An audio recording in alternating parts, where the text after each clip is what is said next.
The emperor of MMM, Sergei Mavroly, has come to visit. Sergei Patrick, when you were in the cell, how did you perceive those market fluctuations? Well, essentially, but before I begin my interview, I would like to, first of all, thank all the people who have supported me all this time. I constantly felt their support, and without it, things would have been much more difficult for me. And probably to a significant extent, thanks to it, I now have the opportunity to engage in this conversation. Regarding the market fluctuations, there was genuinely no surprise for me. Why? For the straightforward reason that, well, essentially the situation is easily predictable. All the financial instruments we could work with have disappeared, but initially it was just us involved in this situation, and then other firms followed suit. In essence, nothing remains except the dollar. Do you see this as intentional, in your view? No, I do not believe that anyone, particularly our government, possesses the capability to plan anything, let alone an operation of this magnitude. It's simply the way circumstances are. Consequently, the future predictions are that the rules of the game have now changed, so the participants will adjust after some time, and all of this will occur once more. Thus, all of this, which certain individuals attempt to portray as astonishing, is essentially just the inevitable outcome of endeavors, or more accurately, the absence of any genuine endeavors by our governing authorities.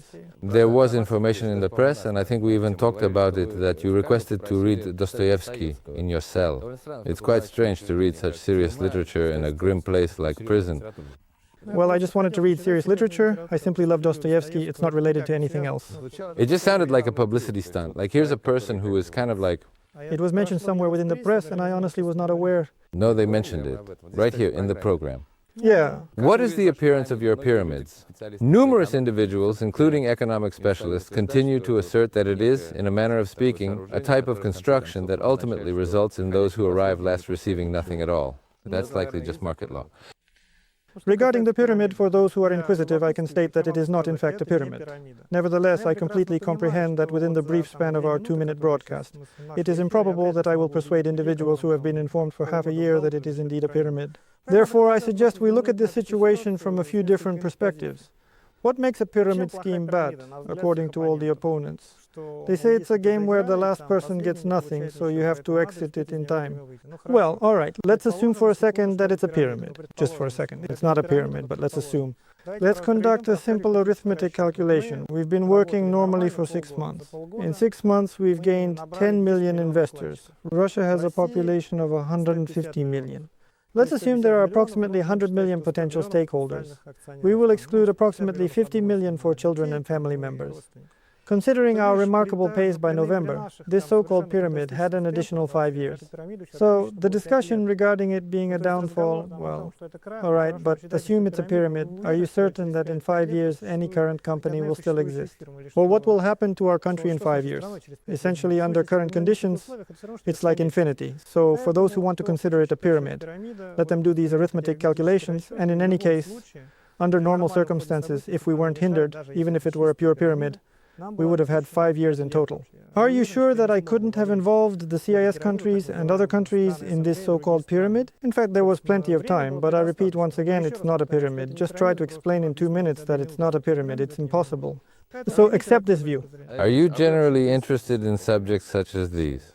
Likely still a Soviet individual at heart, I simply do not comprehend what money truly is.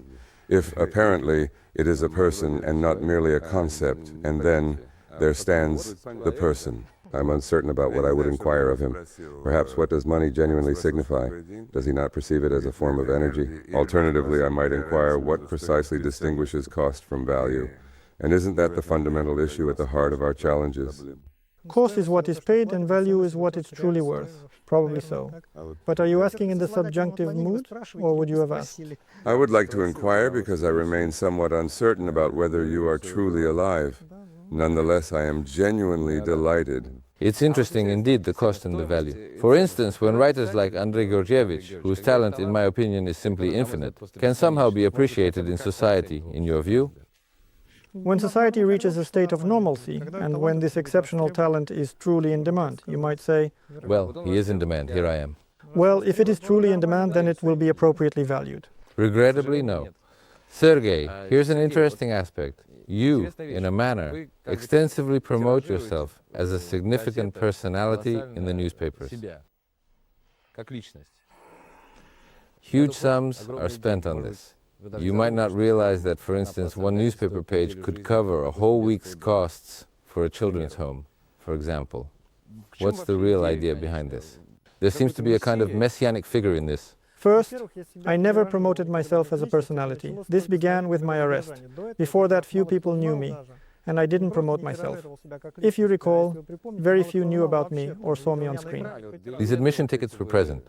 Tickets, essentially, the replication of oneself as a personality here is solely related to the fact that a person's portrait inspires more trust. What this means in the eyes of an ordinary person is that I am not running away, I am not hiding. Only these considerations were taken into account. It was not about promoting myself in that context. Well, I know you really admire Lev Gumilyov. Do you consider yourself a passionary, meaning one of the minority of humanity that drives it forward? Yes, absolutely. I consider myself a passionary, without a doubt. Otherwise, all the results of my activities speak for themselves, so there's no need to be modest. I consider myself a passionary. Are you absolutely certain that this is indeed the correct path, the proper direction, and that it is with you that one should and can confidently proceed? Well, I can't be completely sure, of course. I'm confident, but I fully understand that I can be wrong. I'm human, and actually the very concept of being a passionate person implies that a person pursuing certain goals, whether true or false, it's possible, of course, that my goals are false. This is quite possible, like with any person. I am not God, of course, I can make mistakes. However, I am convinced that in the present economic crisis we are encountering, doing nothing is even more detrimental than taking action. The most unfavorable outcome that can occur is inaction. Consequently, any form of action is still preferable. Well, also, I don't really have any big reason to be overly modest about myself. My results, so to say, are clear, so my actions. These are merely figures, not emotions. These are expenses, not principles. I do not wish to forsake all of this or withdraw. It's akin to an enormous apparatus that you've already become proficient in, your whole existence. I cannot just abandon and step aside simply because millions of people have entrusted me with their resources. How can I abandon and step aside? This is precisely why this is the root of all these events, all these misadventures of mine. So, precisely because I didn't want to step aside and decided that I simply don't have the moral right to step aside or somehow neglect interests, I decided to defend with all possible means. This is exactly the reason for what is currently happening. If I had been planning to step aside or believed I was pursuing some personal objectives, none of this would have occurred. I could have effortlessly paid all the taxes. I wouldn't have argued with anyone. I would have lived peacefully with everyone and gotten my money. That's why I can't quit. How can I quit now? Then it wasn't worth getting involved in all of this. All right, quitting is not an option. All right, thank you. Could you please tell me when the MMM offices will open? The MM offices will officially open on the 1st of November. This is directly connected to the outcomes of the election. I wish to address everyone who is observing me at this moment, all the shareholders, and stress this point. At present, the situation has become quite complicated due to my absence. Of course, there are a lot of problems and issues of various kinds, particularly staffing issues. Many were frightened, and even more are involved in mismanagement and abuses. All of this is currently being addressed. These problems are solvable. They are not fundamental, but they do exist. Therefore, numerous methods to address these issues have been delineated. Some are considerably more effective, while others are somewhat less so. However, the most effective solutions are intricately linked to my personal presence. I must ensure that I will personally implement them. Therefore, if, for example, I end up in prison again in a month, unfortunately we will have to choose less effective ways. And actually there is no reason to believe that this won't happen. I am consistently being summoned for interrogations. Yesterday, there was another provocation about these $700,000.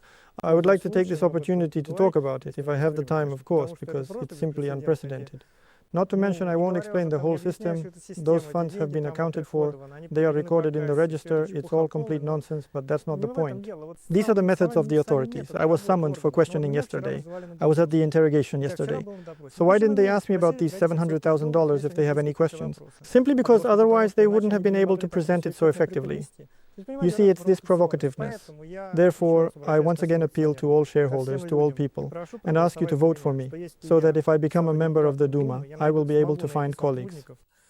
Well, not employees, but allies in the Duma, and I will be able to ensure that no one ever dares to treat people this way again. That's what I will do. Do you genuinely believe and essentially do not conceal that for you the election is merely a particular system of safeguarding for the entire MMM operation? Yes, but Are there no other ways in the country to protect oneself? at least it's one way, but this defense is active. I'm not just defending myself. Everyone involved in this scandal will get what's coming to them. It didn't even affect you completely. Whatever happens. They'll get what they deserve. They'll receive according to their efforts. Why? Well, officially, of course, I will ensure the creation of a parliamentary commission that will look into this entire situation. If you perceived me as making any threats, heaven forbid. Everything will be official. Since I'm familiar with this situation and know how unlawful it was, everyone involved will get what they deserve.